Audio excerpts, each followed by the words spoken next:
see if a child or two is coming in. Come, children, come. Yay, a child. Come, children, come up. Yay. Come over here, come over here. I'm going to tell you a story called Christmas Candle. And I'm glad you're here because after we get done, we need your help on a song. So all the little bitty ones who are way young for this story, but that's okay, I'll tell it anyhow. Oh, come on up. There we go, excellent, all right. Okay, this story took place a long, long time ago before we had electricity.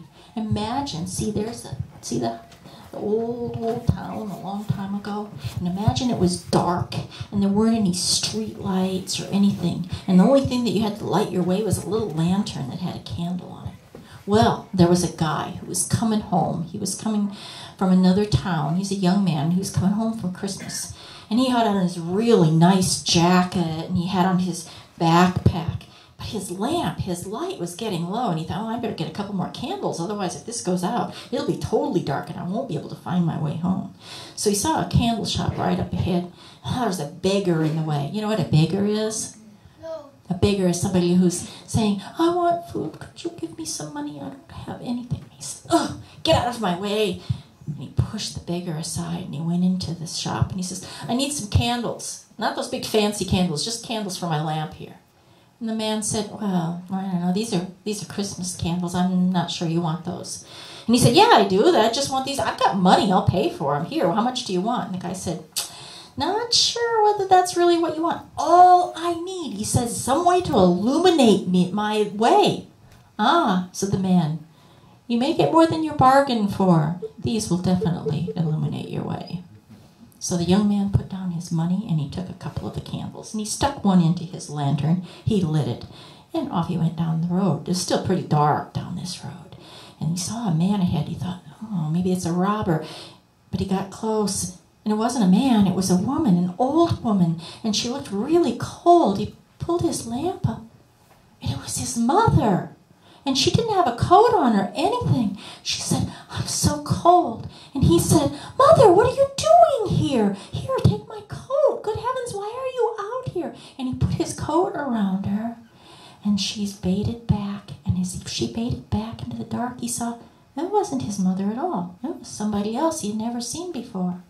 Well, that was strange. He walked on a little ways, and there was a man lying there on the sidewalk. And as he passed, he was just going to pass by, but as he passed, he saw this was his brother. This is his big brother who was lying there, and he'd been beaten up, and he was all injured, and there was blood on him and everything. And he said, Brother, what happened to you? And he picked his brother up, and he said, Here, I'm going to take you, well, okay, let me take you to an inn here, and then I'll go get help at home. But let me just knock on this door here and have these people take you in for right now, and we need to get you cleaned up and get a doctor for you. So he knocked on the door. The woman opened. She said, it's going to cost a lot of money. You can bring him in, but it's going to cost a lot of money. He said, well, here, I have this much. And he gave her all the money out of his pocket.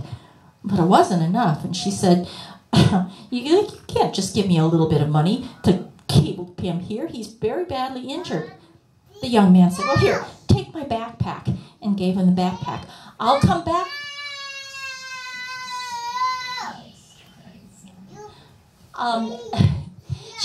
He said, I'll come back for you. And as he looked at his brother, he realized that wasn't his brother at all. It was a stranger. This is too strange, he said. I think I need to get home. And so he took his lantern, and he only had a few blocks to go. And just before he got to the house, he saw a little girl who looked so much like his sister. Please, sir, she said, do you have any food? I'm so hungry. And he just passed right by her. He didn't have anything left. He got to his home, and the lights were shining brightly. And he opened the door, and there were all of his relatives to greet him. Oh, we were so worried about you. Where was your coat? His mother said, come in, come in. We have so much food. Come and help us eat it. We'll never eat it all. And he said, I think I have a visitor to bring. And he went out to get the little girl. Thank you. All right. Our next song is Joy to the World, but we need children to help. Do we have any children who can ring bells here?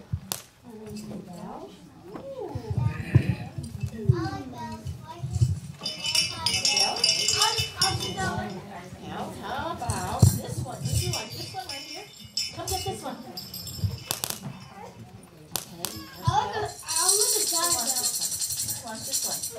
Would you like this one instead? You want that one? Okay. You want this one right here?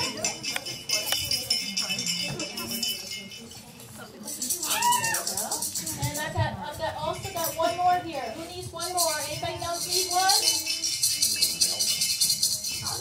All right, Kelly's going to do this one right here. All right, we're going to sing 2 verses of Joy to the World.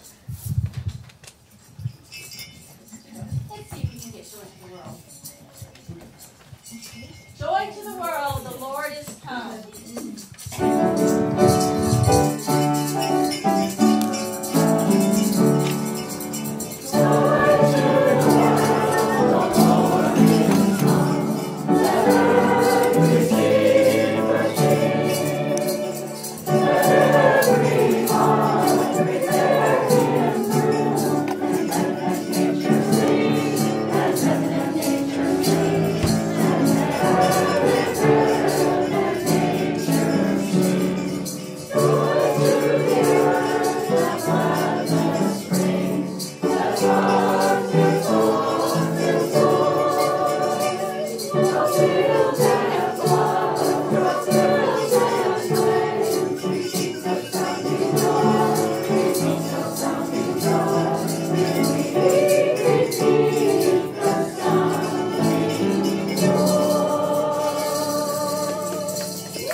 I'm on a leash.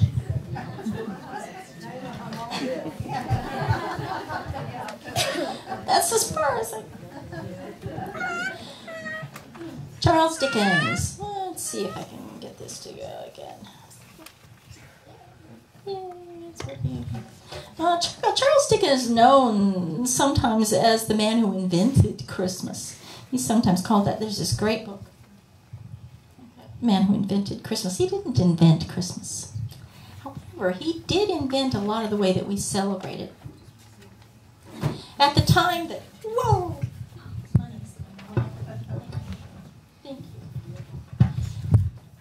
At the time that Charles Dickens was born in the early 1800s, in England, they were going through the Industrial Revolution, and Christmas was really a very minor holiday, kind of like Labor Day. I mean, it wasn't a big holiday. And part of the reason was that it had been celebrated long before, huge celebrations where everybody got really drunk. And then when the Puritans came into power, they outlawed the celebration of Christmas entirely. And although the Puritans were gone, it just never came back as a holiday that much.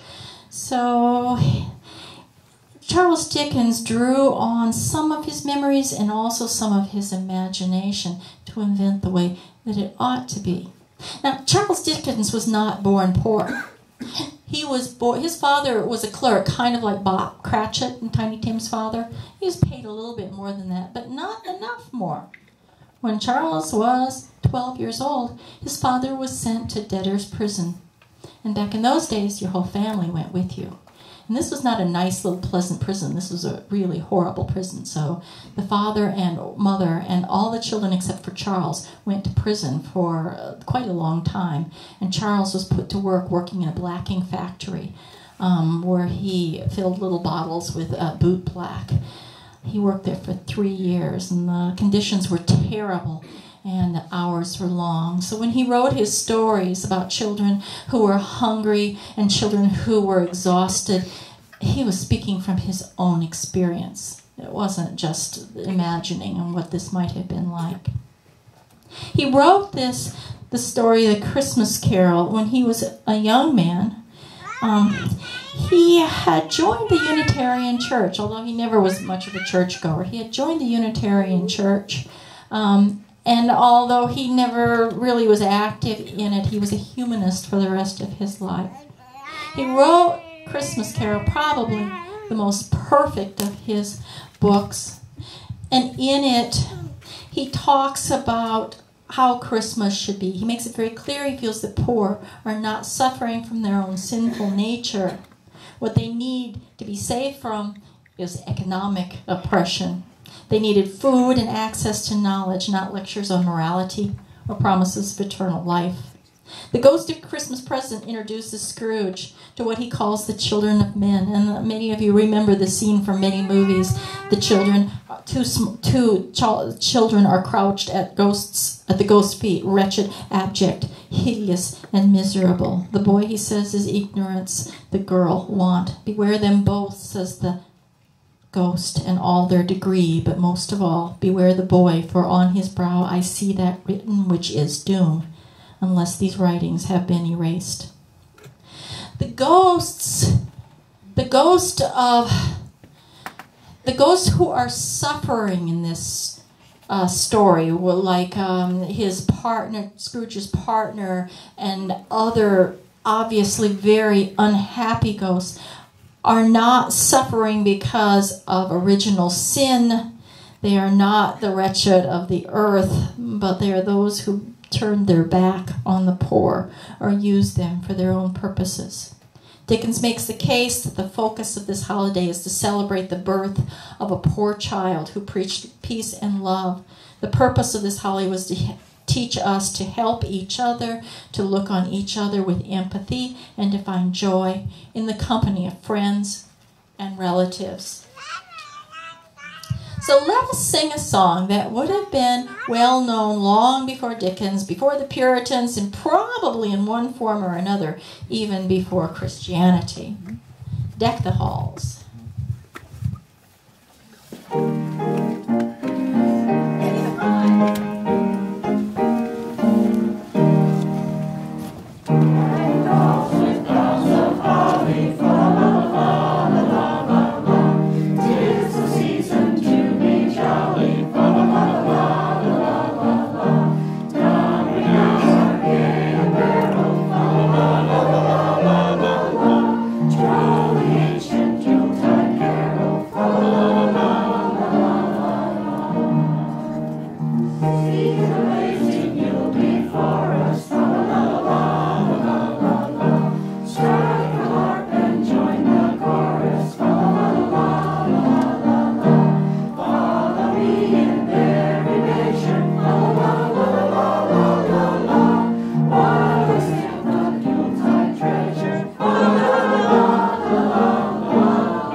Excellent.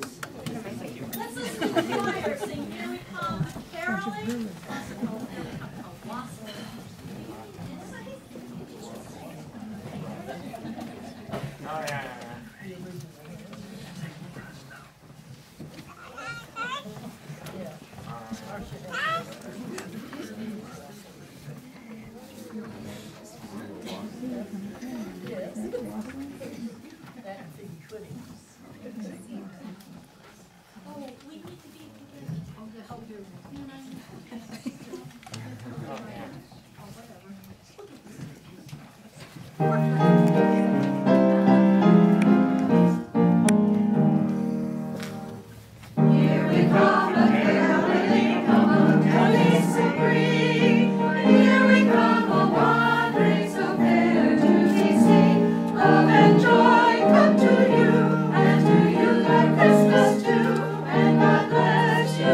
your books for that. But we're going to sing two verses, the one that starts with angels and the one that starts with shepherd's watch.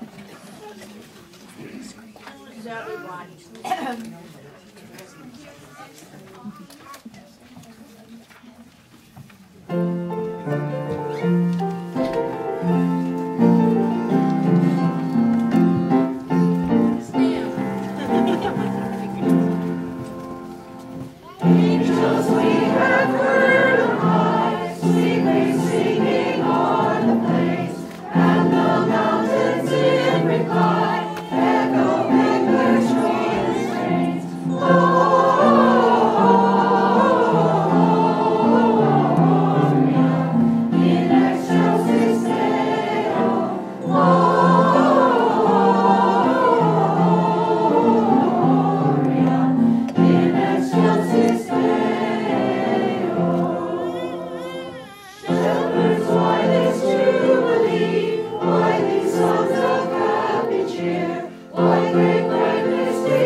In Christmas Carol, Scrooge is visited first by the ghost of his former partner, Jacob Marley, who's carrying heavy chains, the chains he forged in life, we're told. And he laments how he wasted this one precious life. But Scrooge says, trying to console him, "You were always a good man of business." "Business," cries the ghost. "Mankind was my business. The common welfare was my business. Charity, mercy, forbearance, and benevolence were all my business." By the end of the book, Scrooge is given a miracle. He's given a second chance, a chance to make things right with his family, with the man who works for him, and with the whole human family of which he is a part. This is a book of redemption on the day of a poor child's birth, a day that could be a myth, except that it isn't. It happens over and over every day. The day that calls us to remember why we are here and what is important in our lives. Let us read in unison the mission statement, which is in your order of service, which I don't have.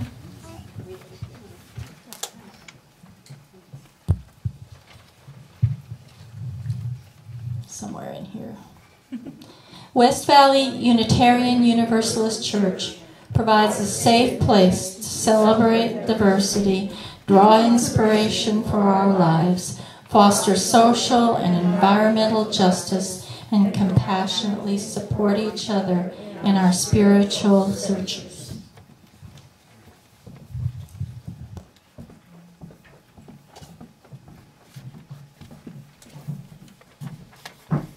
We're going to close today with a duet, and after the duet we will have one final chance to sing together.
one more verse.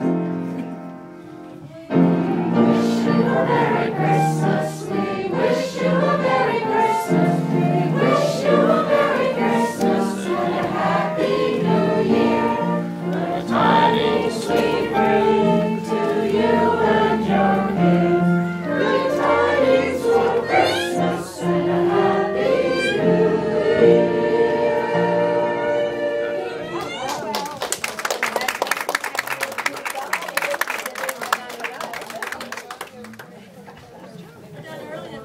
Oh yeah, I bet you did.